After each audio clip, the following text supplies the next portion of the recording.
सभी को एक बहुत बड़ा झटका लगा जब ये खबर सामने आई कि सरकार 15 जुलाई से दोपहिया वाहनों पर टोल टैक्स लगाने जा रही है। लेकिन ये एक फेक न्यूज निकली। हालांकि एक बड़े न्यूज चैनल पर भी इसको फ्लैश किया गया था, लेकिन बाद में उस न्यूज चैनल ने कहा कि ये एक फेक न्यूज है। साथ ही साथ नितिन गडकरी ने भी एक्स प्लेटफॉर्म पर यह शेयर किया कि ये एक फेक न्यूज है, गवर्नमेंट ऐसा कुछ भी करने नहीं जा रही, ना ही ऐसा कोई प्रस्ताव सामने आया है। आप देख रहे हैं Sunday car news episode okay car 24/7 YouTube channel पर नए हो तो सब्सक्राइब कर लेना। बात करते हैं अगली अपडेट की। 2025 Hyundai Venue को एक बार फिर टेस्टिंग के दौरान देखा गया है और ये नाइट में सामने आई है।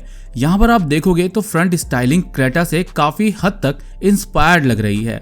Vertical LED headlight, Q shaped LED DRL, full width light bar और स्लीक टेल लाइट यहाँ पर दिख रही है। अलॉय व्हील्स भी नए हैं, स्पोर्टी बॉडी क्लैडिंग है, शार्पर ORVMs मिल जाएंगे और इंटीरियर और एक्सटीरियर में काफी मेजर चेंजेस किए जाने हैं। इंजन स्पेसिफिकेशंस कोई चेंज नहीं होने वाले हैं और सेम वही 8 से 14 लाख रुपए के बजट में मार्केट में अवेलेबल होगी और बाद में N-Line वर्जन को भी अपडेट मिलेंगे नए लुक्स के साथ में।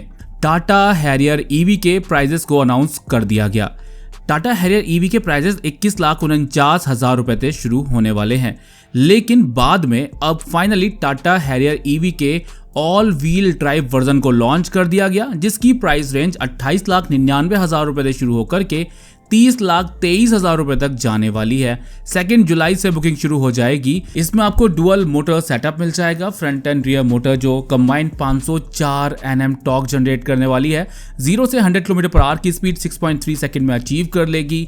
बूस्ट मोड दिया हुआ है, इसके अलावा 6 टेरेन मोड दिए हुए हैं। साथ ही साथ भारत NCAP क्रैश टेस्ट में इसको टेस्ट किया गया, जहां पर इसको 5 आउट ऑफ 5 स्टार की सेफ्टी रेटिंग्स मिली है। लेकिन इलेक्ट्रिक SUV है तो सबसे बड़ा कंसर्न एक रेंज का होता है, जो कि लगभग 600 किलोमीटर के आसपास क्लेम की जा रही है और 15 मिनट में 250 किलोमीटर ये चार्ज हो जाएगी, यानी 250 किलोमीटर जाने के लिए चार्ज हो जाएगी केवल 15 मिनट में ही। लेकिन बिल्कुल बजट पर है। सबसे सस्ता वेरिएंट आपको 21.5 लाख रुपए का मिलेगा। फर्स्ट ओनर के लिए बैटरी वारंटी लाइफ टाइम रहने वाली है। इंडिया की सेफेस्ट और most powerful all wheel drive electric SUV बन गई है टाटा हैरियर EV। अगली अपडेट की बात करते हैं तो होंडा लोकलाइजेशन के साथ साथ इंडिया में अपना एक ग्लोबल एक्सपोर्ट हब बनने की तैयारी कर रहा है और अपने पोर्टफोलियो के ये और भी बढ़ाने वाला है। यहाँ पर नए पोर्टफोलियो में आपको हाइब्रिड, आइस वेरिएंट और EV कार्स देखने को मिलेंगी और सबसे बड़ी बात तो ये है, ये जो हाइब्रिड कार्स आने वाली हैं ये एक अफोर्डेबल प्राइस पॉइंट पर आएंगी, यानी कि 15 लाख रुपए के आसपास शुरू हो जाएंगी। एक बड़ी अपडेट आ रही है महिंद्रा को लेकर के। महिंद्रा स्कॉर्पियो N का ADAS वेरिएंट लॉन्च कर दिया गया है 21,35,000 रुपए की प्राइस पर। यहाँ पर एक नया ट्रिम Z8T भी लॉन्च किया गया है। लेवल 2 ADAS Z8L ट्रिम पर ही बेस्ड होने वाला है। 21,35,000 रुपए से प्राइस शुरू होगी। पेट्रोल मैनुअल ट्रांसमिशन के लिए, डीजल 4x4 ऑटोमेटिक के लिए 25,42,000 रुपए प्राइस है। ADAS में आपको ये फीचर्स मिल जाते हैं और एक नया Z8T ट्रिम इंट्रोड्यूस किया गया है जो Z8 और Z8L के बीच में पोजीशन किया जाएगा। यहाँ पर 6 सीटर का ऑप्शन नहीं मिलेगा। Z8T में आपको 18 inch alloys, 12 speaker Sony system, front camera plus sensors, power driver seat, ventilated seat, auto dimming IRVM, electronic parking brake जैसे फीचर्स मिल जाते हैं। स्कॉर्पियो N जैसी प्रीमियम कार जो लगभग 18-20 लाख रुपए के बजट में कम से कम आपको मिलती है, 2.5 लाख से ज्यादा यूनिट बेचने के साथ उन्हें कंप्लीट कर लिए हैं 3 साल। अगली अपडेट की बात करें तो Xiaomi की तरफ से आ रही है YU7 इलेक्ट्रिक SUV को चाइना में लॉन्च किया गया है लगभग 30,25,000 रुपए की प्राइस पर। अगर चाइनीज करेंसी को इंडिया में कन्वर्ट करें तो 30,25,000 रुपए में यह SUV मिल जाएगी। इसका थोड़ा सा महंगा मॉडल 33.5 लाख रुपए का और टॉप मॉडल लगभग 40 लाख रुपए की प्राइस पर लॉन्च किया गया है।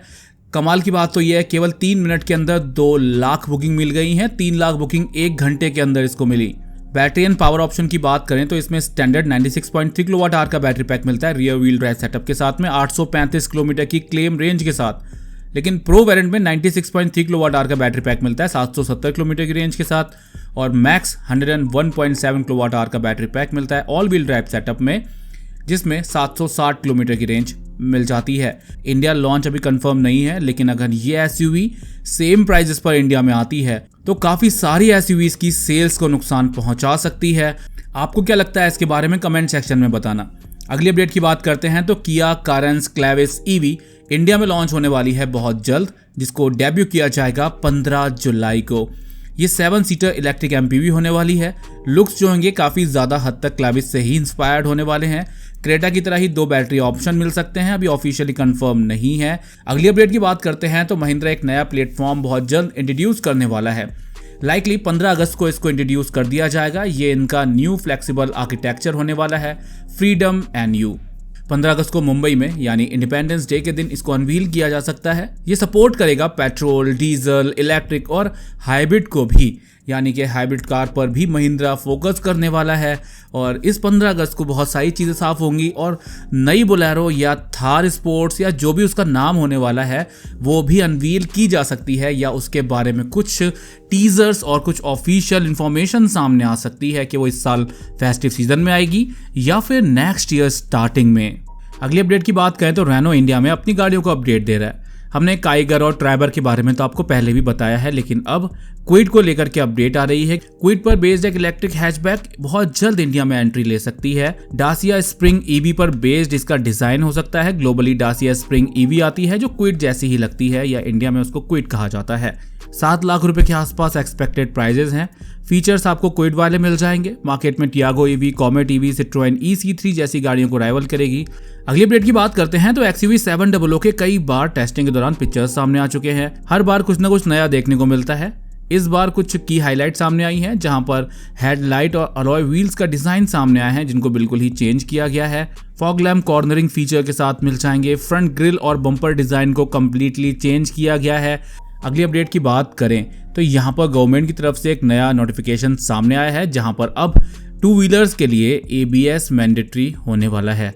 मैक्सिमम बाइक्स में आपको ABS सब मिल जाता है, किसी में सिंगल चैनल, किसी में डुअल चैनल, लेकिन ABS अब मैंडेटरी हो जाएगा। बिना ABS वाली बाइक मार्केट में नहीं बिकेंगी। 1 जनवरी 2026 के बाद बनने वाली सभी 2 व्हीलर्स में ABS होना जरूरी होगा। अभी तक सिर्फ 125 सीसी से ऊपर की बाइक्स में ABS मैंडेटरी है। छोटी बाइक्स में CBS यानी कंबाइंड ब्रेकिंग सिस्टम दिया जाता है। आगे बढ़ते हैं, बात करते हैं अपनी अगली अपडेट की। इस स्कोडा ऑक्टाविया RS को लेकर के आ रही है। 2025 में ही लॉन्च किया जाना है। इस फेस्टिव सीजन CBO यूनिट के रूप में आएगी। 50 लाख रुपए के आसपास की एक्सपेक्टेड प्राइजेस है। वो लोग जो परफॉर्मेंस बेस्ड सेडान पसंद करते हैं, जिनको स्पोर्टी डिजाइन चाहिए और बजट की चिंता नहीं है, यहाँ पर एक और ऑप्शन अब मार्केट में आने को तैयार है।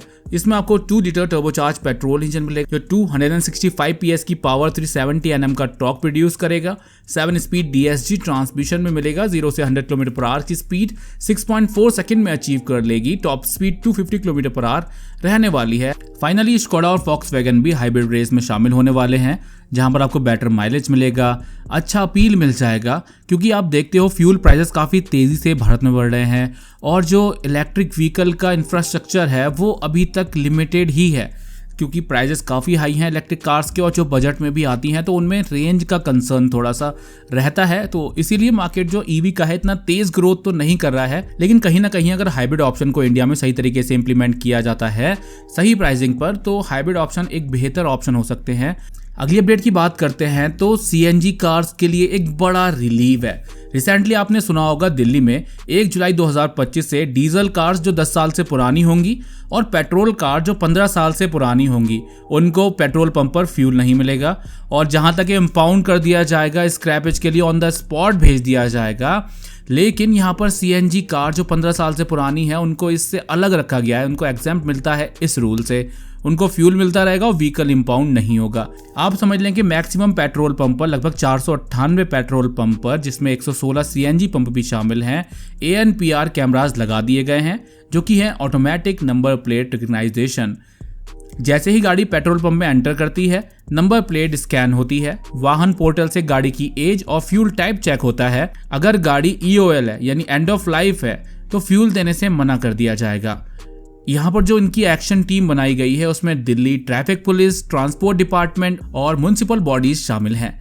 यहाँ पर ये मिलकर एक्शन लेंगे, फाइन भी लगेगा, एफिडेविट देकर गाड़ी छुड़वा भी सकते हो। लेकिन PUC सर्टिफिकेट जो होगा वो CNG व्हीकल्स पे भी कंटिन्यू रहेगा। इस न्यूज़ का डिटेल लिंक आपको डिस्क्रिप्शन में मिल जाएगा, वहां जाकर के आप पढ़ सकते हो। तो फिलहाल इस वीडियो के लिए बस इतना ही। Thank you for watching.